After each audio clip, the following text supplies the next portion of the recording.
검찰 개혁하겠다더니 검사를 민정수석에 이재명 대통령의 파격 인사, 배신인가 승부수인가?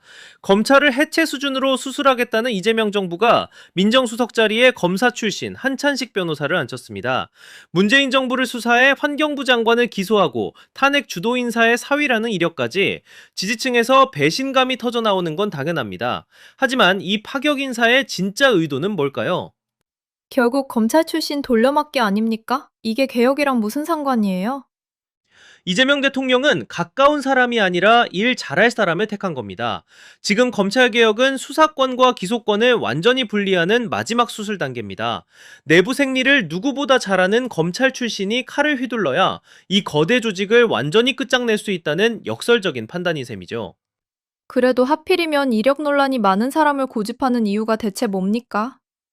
이 인사가 가져올 반발을 이재명 대통령이 몰랐을 리 없습니다. 그런데도 밀어붙이는 건 논란을 뚫고서라도 개혁을 완수하겠다는 마지막 한 수이기 때문입니다.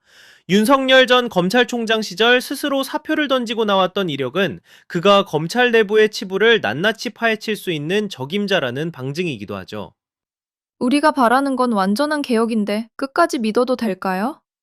편한 길 대신 가장 험난한 길을 선택했습니다. 내부의 적을 이용해서 검찰청에 문을 닫게 만들겠다는 이 전략이 과연 성공할지 우리 모두 끝까지 지켜볼 일입니다. 개혁의 끝을 보겠다는 약속이 이번 타격 인사로 증명될 수 있을까요? 검찰을 가장 잘하는 칼잡이를 민정수석에 앉힌 이재명 대통령의 적을 적으로 잡는 승부수, 여러분은 어떻게 보십니까? 이게 정말 개혁을 위한 고육지책일까요? 아니면 뼈아픈 실책일까요? 여러분의 의견을 댓글로 남겨주세요. 네, 오늘 첫 번째 인터뷰는 조국혁신당의 신장식 당대표 권한대행인데요. 어제 민주당의 국정운영 원팀 플랫폼 구성을 제안하며 연대론을 띄웠습니다. 또 이제 검찰개혁 문제도 있는데요. 신장식 대행은 어떤 생각을 가지고 있는지 직접 물어보도록 하겠습니다. 안녕하세요. 네, 안녕하세요. 신장식입니다. 예, 당대표 권한대행 네, 일단 축하드립니다. 축하받을 일은 아니고요. 예, 비상 상황이 벌어졌다라는 예. 의미이기 때문에 다만 제가 권한대행을 맡은 만큼 선거 이후에 좀 이게 당을 조금 더 원심력이 작동할 수도 있거든요. 선거에서 예. 원하는 성적을 받지 못했을 경우에는. 그래서 당의 중심을 다시 바로 세우고 그다음에 이번 지방선거에 드러났던 민심을 좀 무겁게 받아들이면서 예. 향후에 길을 열어가야 되겠다 이런 음. 생각을 하고 있습니다. 기조를 어떻게 갈 것인가를 이제 네. 신장식 대행이 정하게 되는군요. 협의를 해서. 일단 기조를 가지고 가는데 7월 25일 날 저희들이 전당대회를 합니다. 예. 그래서 새로 뽑히는 당대표가 방향을 잡아야 되겠습니다만은 뭐 평가는 해볼 수 있는 거죠. 예. 그 평가에 따라서 저희들이 방향을 잡는 거고요. 일단. 알겠습니다. 당대표에 도전하십니까? 사실은 그 많은 분들이 물어보는데 이번 주부터 고민을 좀 해야 됩니다. 지난 2주간은 우리 당선자들을 예. 당선자 워크숍 하고 그다음에 낙선하신 분들 마음을 위로하고 다시 중심을 잡고 그다음에 당이 어려울수록 하나의 원팀으로 가야 된다. 그래서 예. 원팀 정신을 살리기 위해서 원내대표를 경선으로 치르지 않고 저희들이 김준영 의원님으로 합의 예. 추대를 하는 과정 이런 것들이 지난 2주간 중요했고 정말 그 잠을 줄여가면서 그런 일에 매진했고요. 이번 주부터는 좀 고민을 해야 됩니다. 뭐 후보 등록이 7월 초에 있을 거라서 예. 저도 예. 알겠습니다. 대부분 고민하고 있다라고 하면 특별한 변수가 없는 한 하더라고요. 네. 바로 네. 그러면 어제 기자회견했던 내용 여쭤보도록 하겠습니다. 민주당의 국정운영 원팀 플랫폼을 만들자고 했는데 네. 구체적으로 어떤 겁니까? 우선 왜 이런 제안을 하게 됐느냐 이제 배경을 먼저 말씀드려야 예. 되는데요. 사실 지난 지방선거를 보면서 국민들이나 이 민주진보 진영에서는 뭔가 이렇게 6월 모의고사 수능 앞두고 보통 6월 모의고사, 11월 모의고사 수능 보잖아요. 예. 근데 육모에서 전체적으로 평균 성적은 올랐는데 국영수는 망친 느낌이에요. 국영수 망치면 수능을 잘 볼 수가 없거든요. 예. 그래서 그러면서 이 찜찜한 이유가 뭘까? 왜 이런 성적이 나왔을까를 생각을 해보면 연대 실패, 연대의 부재가 이런 찜찜한 흔쾌하지 않은 성적, 국영수를 망친 상황을 내온 게 아닌가. 국영수면 평택을 선거가 국영수에 다 해당되는 건가요? 서울이 있고요. 경남이 있고 그다음에 사실 기초자치단체 숫자도 예. 30개 이상 차이가 안 납니다. 119개 대 90몇 개인가 아, 이 정도밖에 차이가 이른바 안 나요. 진보진영 전체의 성적표로 전체의 성적표를 말씀드리는 조국혁신당만 겁니다. 얘기하는 게 예, 아니고. 예. 조국혁신당만을 말씀드리는 건 아니고요. 예. 진보진영 전체 성적표를 봤을 때 실제 11모 28년 총선이 될 거고 실제 수능 2030년 대선이 될 텐데 이 상태로 가서는 우리 민주진보진영이 5기 민주정부를 세울 수 있을까? 예. 이어달리게 할 수 있을까? 라고 하는 국민들의 걱정이 생긴 겁니다. 지금. 예. 그럼 그 걱정에 대해서 정치 세력은 책임 있는 답변을 내놔야 되잖아요. 그러려면 연대의 실패가 원인이고 그러다 보니까 민주진보진영을 지지해왔던 오랜 지지자들이 마음의 온도가 많이 떨어졌어요. 지금. 예. 그 마음의 온도를 다시 올리고 그리고 연대를 통해서 2028년, 2030년을 준비해야 된다라고 하는 것이 문제의식의 출발점이었고요. 예. 그리고 우리가 이미 그런 걸 안 해봤느냐 하면은 우리 탄핵광장에서 정당에서는 정당들 간에 민주당을 포함해서 조국혁신당 등등등 정당들이 함께했던 원탁회의 그리고 광장시민연대가 함께했던 커다란 연대의 틀이 있었단 말이죠. 예. 이것을 복원한다면 우리 좀 차갑게 식은 민주진보진영을 지지하는 유권자들의 마음도 국민들의 마음도 좀 뜨겁게 데울 수 있고 예. 그다음에 이재명 정부의 성공에도 도움이 되겠다라고 하는 생각입니다. 그러면 물론 지방선거에 이제 여권, 범여권이 패배했다는 거에는 원인으로 많은 부분이 지적되고 있습니다. 뭐 공소 취소 권한이 있는 특검 얘기도 있고 네. 부동산 문제도 있다라고 하고요. 네. 또 몇몇 후보 이런 것도 있던데 말씀하신 대로 평택을에서 불거진 진보진영 내 간의 갈등 이것 때문도 영향이 있다는 지적도 있었거든요. 네, 뭐 당연히 그러한 점들이 있을 거라고 생각을 하고요. 그게 뭐 원인의 전부라고 생각하지는 않습니다. 네. 저는. 근데 이제 또 부동산만 가지고 설명하기에도 설명이 다 안 되는 부분도 있어요. 서울을 설명하는 데는 유용한 도구일 수 있을지 예. 모르겠지만 그런데 막상 현장에서 투표를 할 때를 생각을 해보면 민주 진보 진영의 소위 오래된 유권자들이 흔쾌하게 마음을 다서 신이 나서 또는 분노해서 투표장으로 갔느냐. 예. 실제 마지막에 그 당락을 좌우하는 2% 3% 싸움의 투표에서 마지막에 당락을 좌우하는 것은 자 우리 손에 손 잡고 투표장에 가자 전화하고 예. 이런 것들이거든요. 예를 들면 이런 일이 있었습니다. 97년 대선 때를 보면은요. 호남 유권자들은 오후 3시 이후에 투표했습니다. 예. 예. 왜냐하면 오전에 투표율이 높으면 영남에서 역결집이 일어날 수 있다라고 하는 것 때문에 그런 영남의 만큼 유권자 수가 훨씬 많죠. 예, 훨씬 많기 때문에 우리는 그런 만큼 최선을 다했나? 왜 최선을 다하지 못했지? 왜 유권자들이 신이 나서 또는 절실한 마음으로 투표장에 가지 못했지? 예. 저는 그것이 전반적인 연대의 부재 그리고 또 죄송한 말씀입니다마는 민주당 내부에서 두 개의 선거를 치렀던 것이 아닌가. 당권 선거와 지방선거. 지방선거. 당권 선거를 중심에 두고 선거 전략을 짠 건 아니었을까라는 예. 의심도 든다는 거죠. 민주당에서 두 개의 선거를 치렀다. 당내 당권 선거가 있고 지방선거다. 네. 그러니까 쓸데없는 선거는 이제 당권 선거를 치렀다는 거군요. 그런 점이 사실 모든 선거를 치르면서 이 선거의 결과에 따라서 본인의 정치적인 미래가 결정되는 일들은 왕왕 있습니다. 예. 뭐 그건 당연한 일인데 어디에 더 방점을 찍었느냐의 문제일 것 같아요. 그럼 구체적으로 민주당 내 당내 선거를 치렀다. 그게 어떻게 보면 크게 보면 연대를 훼손했다라고 이해가 되는데 좀 더 구체적으로 말씀해 주면 누가 무엇을 잘못했고 뭐 그것에 대해서 제가 일일이 저는 평가하는 것은 연대 적절치 정신에 않고요. 치는 예, 뭐가 연대 되나요? 정신에서 예. 물론 저는 그 원팀을 지향하는 것과 그 원팀이 강팀이 되기 위해서 질문을 하는 것은 같은 문제의식으로 시작하는 거라고 예. 생각합니다. 질문 자체를 하지 않을 수는 없는 거죠. 질문을 하고 강팀이 되기 위해서 서로 팀 스피리트를 예. 맞춰야 되는 거죠. 원팀 정신을. 그런데 그럼에도 불구하고 지금 워낙 지금 민주당의 당권 선거가 여러 가지 소음과 잡음 속에서 진행되는 것 또한 예. 사실입니다. 여기에 대해서는 민주당 내부에서 잘 해결해 나가리라 저는 믿고요. 오히려 이럴 때 저는 조국혁신당이 소위 그 광장에서 세웠던 우리의 원칙, 예. 선명한 그 개혁의 가치, 즉 당시에 이재명 최빙선의 대통령을 역할을 만들었던 말씀하셨죠. 예. 이야기는 정치개혁, 검찰개혁, 그리고 사회대개혁이었습니다. 이 가치를 저희들이 단단하게 누군가는 부여지고 있어야 된다라고 예. 생각을 합니다. 음. 그랬을 때 우리 국민들이 조금 그래도 마음 둘 곳이 생기고 그래도 개혁과 선명한 개혁과 광장의 원칙을 고수하는 예. 정당이라고 하는 기댈 언덕, 단단한 기둥, 저희들은 그 역할을 열심히 해 나가는 것이 현재 조국혁신당이 진보 진영의 원팀을 만들기 위해서 예. 해야 될 역할이라고 생각합니다. 진보 진영의 원팀을 이제 거듭 강조해 주셨는데 네. 아마 이런 질문이 나올 수밖에 없을 것 같아요. 사실은 지난 지방선거에서 평택을 보궐선거에서 조국 대표가 민주당 후보를 가장 강하게 네거티브하지 않았느냐. 음. 원팀을 가장 먼저 깨트린 건 조국 대표다.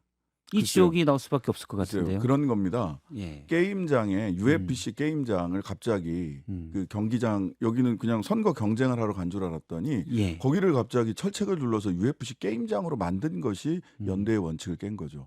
거기에 예. 예, 김용남 후보를 평택에 투입을 해서 소위 조국 저격수, 예. 문재인 저격수, 예, 뭐 노무현 저격수 역할을 했던 분을 거기에 투입을 해서 거기를 UFC 게임장으로 만들었어요.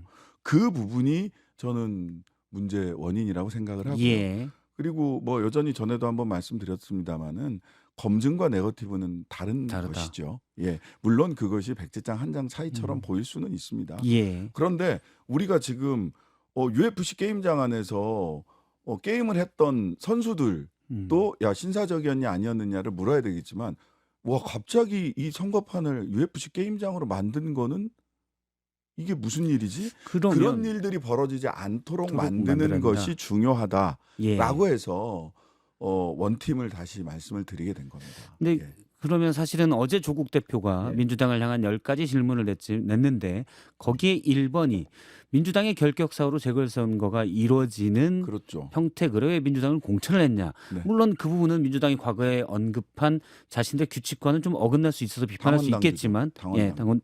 근데 뭐 예외적으로 할 수는 있도록 돼 있긴 합니다. 네. 그런데 사실 민주당이 또 후보를 내는 건 민주당 자유잖아요. 네. 그러면 만약 김용남 후보가 아니고 다른 후보를 냈으면 네거티브 검증이 없었을까요?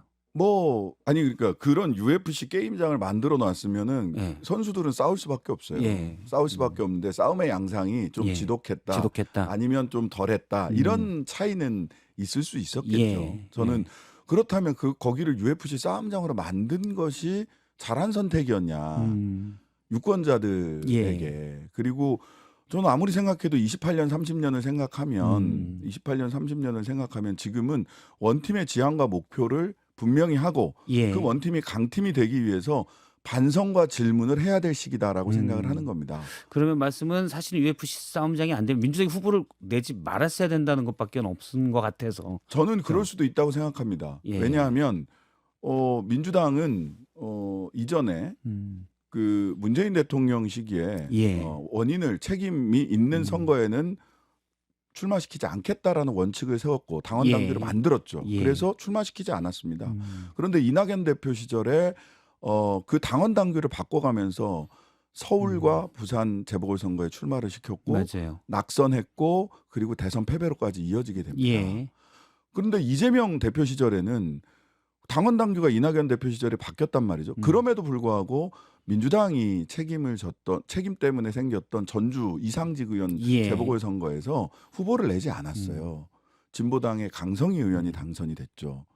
저는 당원 당규에서 뭐 문이 열렸다 닫혔다가 문제가 아니라 예. 국민들에게 원팀을 실현하기 위해서 또 정치적 책임이 무엇인가를 국민들께 보여드리기 위해서 조금 더 책임 있고 정무적인 판단을 하는 것이 적절치 않았을까. 저희들은 근데 이 얘기를 계속 해왔어요. 예. 그러다 보니까 뭐 너무 쉬운데 안 가겠다. 또 민주당 책임이 있는 곳으로 가겠다. 예. 뭐 이런 얘기의 교집합이 평택이었을 뿐입니다. 사실 예. 민주당 책임이 있기 때문에 무공천할 수도 있다라는 기대도 있었다고 봐야 되겠군요. 예. 뭐 저희들은 그런 기대 충분히 예. 해볼 수 있는 기대였다고 알겠습니다. 생각을 합니다. 다만 뭐 예. 그걸 가지고 책임을 지금 잘잘못을 다 따지고 싶은 생각은 없습니다. 어제 말씀하신 내용에 연대는 필수고 합당은 선택이라고 하셨는데 그렇습니다. 그러면 합당은 안 할 수도 또는 못 할 수도 있다는 얘기인가요? 저는 그렇게 생각을 합니다. 자강을 기본으로 연대는 밥 먹듯 숨 쉬듯 해야 된다고 예. 생각을 하고요. 그다음에 합당과 관련해서는 저는 몇 가지 기준이 만들어져야 된다. 예. 하나는 더 크게 만드는 합당이냐 얼기설기 봉합이냐라는 것도 하나 생각을 해봐야 되고요. 이전에 미래통합당은 소위 보수 진영이 막 다 봉합하겠다고 봉합을 예. 했는데 실질적으로는 자기 내분이 더 격화됐을 뿐이거든요. 그다음에 또 하나는 더 커지는 합당이어야 된다라는 예. 생각을 하나를 하고요. 그다음에 한국 정치 전체로 놓고 보자면 다당제 연합 정치가 우리 국민들의 삶을 더 낫게 할 수 있는 거냐. 예. 아니면 빅텐트론처럼 미국 민주당에는 실제로 DSA라고 하는 민주사회주의자 그룹이 예. 어떤 때는 민주당 당원으로 들어가서 코커스 그 당내 경선을 치르고 예. 어떨 때는 무소속으로 나가서 민주당 후보가 출마하지 못하도록 서로 단일화를 해 나간단 말이죠. 예. 그러니까 그렇게 다당제 연합 정치를 하는 게 좋은가 아니면 빅텐트 안에서 사회권 선진국이나 선명한 개혁이라고 하는 왼쪽의 가치를 선명한 원칙적 개혁의 가치를 분명히 지키는 게 나은가에 예. 대해서는 저는 토론이 필요한 상황이라고 생각을 합니다. 토론이 따라서 그것은 토론과 선택의 결과지 합당 그 자체가 목표라고 목표는 생각하지는 아니다. 않아요. 예. 민주당 내 일부 인사들은 조국혁신당과 합당할 수 없다. 이거는 네. 이제 연초에 합당론이 합당안이 나왔을 때부터 나왔던 네. 얘기고요. 이런 움직임에 대해서는 어떻게 보십니까? 저는 그 합당 반대론이 있을 수 있다고 생각을 하고요. 근데 그 합당 반대론이 지금 말씀드린 민주 진보 진영이 더 커지기 위해서는 다당제 연합 정치를 하는 게 낫다. 저는 그렇게 말씀하시는 분을 들어본 적이 없어요. 알겠습니다. 예. 뭐냐면 그것은 소위 당권 투쟁에 조국 혁신당을 불러들여서 예. 수단으로 사용한 거 아니냐라는 의구심이 있다는 거죠. 그 수준은 지금 넘어서서 넘어갔다. 이야기가 됐으면 좋겠다. 혹시 지금 그러면 민주당과 원래 지방선거 이후에 합당 얘기를 하겠다고 했는데 연대와 통합 이야기를 하기로 했는데요. 진행되는 게 있습니까? 지금은 뭐 지방선거 후에는 각자 바쁜 것 같은데요. 알겠습니다. 어제 대통령의 인사 청와대 예. 개편 얘기를 해보도록 하겠습니다.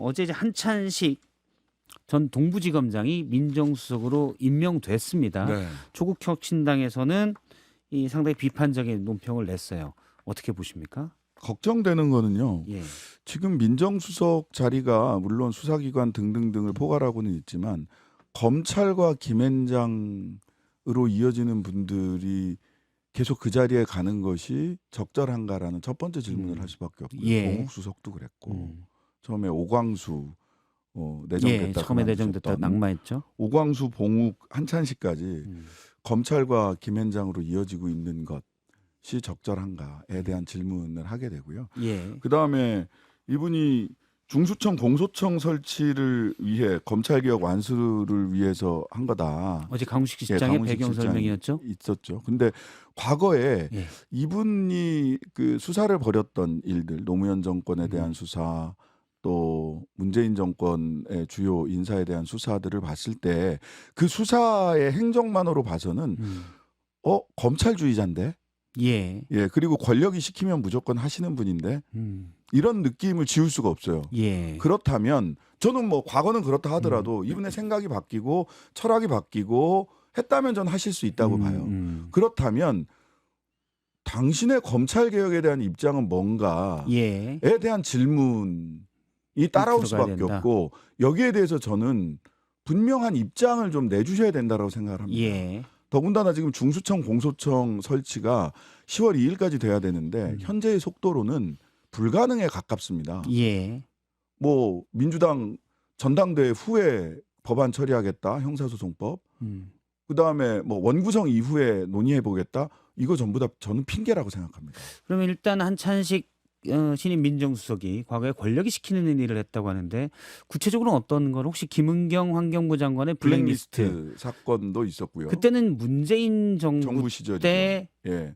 검찰주의자들의 예. 당시에는 문재인 정부 시절이긴 했지만 예, 이미 그 중앙지검장 검찰총장을 거치면서 윤석열 검찰이 저는 그때 연성 쿠데타를 하고 있었던 시기라고 제 생각을 기억으로는 하거든요. 그때가 이제 윤석열 예. 중앙지검장이었고 예, 중앙지검장부터 한찬식 시작해서. 동부지검장이었죠. 예, 윤석열 총장이 됐을 때 네, 한찬식은 선배였기 때문에 물러났고 물러났죠. 예. 그러니까 중앙지검장, 동부지검장, 중앙지검장 발탁도 굉장히 예. 이례적인 발탁이었고 당시에 소위 친윤 검사들이 검찰을 장악하고 있던 시기라고 예. 볼 수 있죠. 어떤, 예, 그래서 음, 그때부터 내가 뭐 대통령 될 수 있냐 없냐 이건 점술가들한테 물어봤다는 얘기도 예. 있고 예. 그래서 당시는 검찰권을 사용한 연성 쿠데타가 벌어지는 상황이었다라고 상황이었다. 저는 평가를 합니다. 근데 그때부터 김은경 지금까지 얘기를 환경부 했고요. 장관의 블랙리스트 건은 네. 이미 1심, 2심에서 유죄가 그렇습니다. 났고요. 그런데 대법원도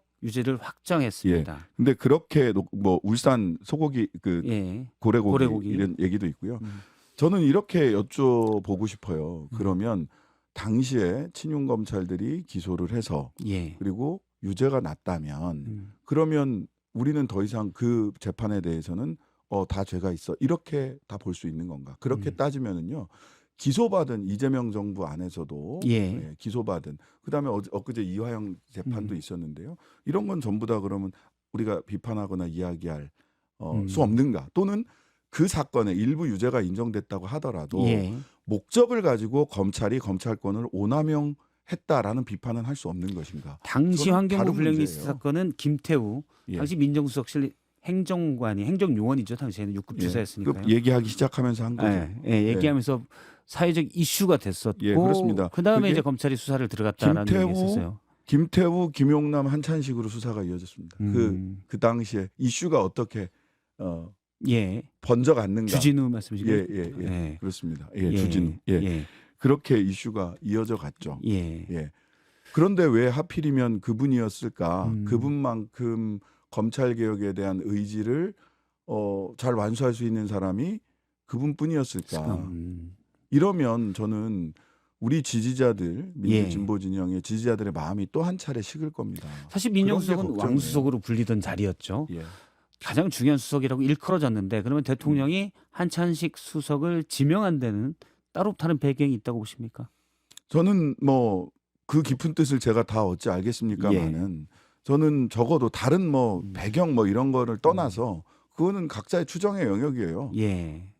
각자의 추정의 영역인데 다만 저는 한찬식 수석이 정말 검찰 개혁을 할 의지와 계획을 가지고 있는가에 예. 대해서는 질문을 할 수밖에 없습니다. 검찰 그리고 개혁 거기에 쪽으로 대해서는 분명히 이야기를 하셔야 돼요. 예, 검찰 개혁 쪽으로 좀 여쭤보면 네. 대통령은 몇 차례 지난 6월 8일 기자회견도 그렇고요. 얼마 전 춘추관 브리핑도 그렇고 검찰의 보안 수사권이 제한적으로 유지돼야 한다는 입장을 네. 거듭 표명했습니다. 근데 이게 엊그제 기자회견에서 예. 극히 예. 아주 극히 일부 예. 너무 그렇다면 예. 이런 표현을 쓰셨어요. 예. 저는 그거는 토론의 영역이라고 생각합니다. 원칙적으로 저는 보안 수사권이라는 말 자체도 단어로 수정해야 된다고 생각을 하는데요. 예. 보완하는 게 아니라 추가 수사할 수 있는 권한이라고 저는 생각을 하고요. 예. 굳이 추가 수사권이 필요한가에 대해서 저는 원칙적으로 추가 수사권은 검찰의 추가 수사권은 필요 없다라고 생각을 합니다. 그러니까 제가 말씀드리는 건 그래서 검찰 개혁에 지금은 가장 이슈가 된 거는 보안 수사권 유지 여부인데 네. 대통령과 또 제 정당, 예를 들어 조국혁신당과 또 민주당 일부 생각들이 다를 수 있다라는 거죠. 다를 수 있어요. 그래서 대통령은 근데 극히 너무 본인의 우려를 얘기한 거고 대통령이 말씀하신 원칙은 뭐냐? 예. 국회에 일임한다예요. 국회 일임한다. 국회에 일임한다. 그러면 저는 국회가 지금 이러고 있을 때가 아니라고 생각을 합니다. 논의를 해야 된다. 예, 국회가 논의를 해서 결론을 지어야 될 예, 시기에 10초 남았습니다. 예, 예. 결론을 지어야 될 시기다. 국회에 일임했다는 것이 더 중요하다. 알겠습니다. 네. 오늘 말씀 여기까지 듣겠습니다. 조국혁신당의 신장식 대표 권한대행이었습니다. 고맙습니다. 네,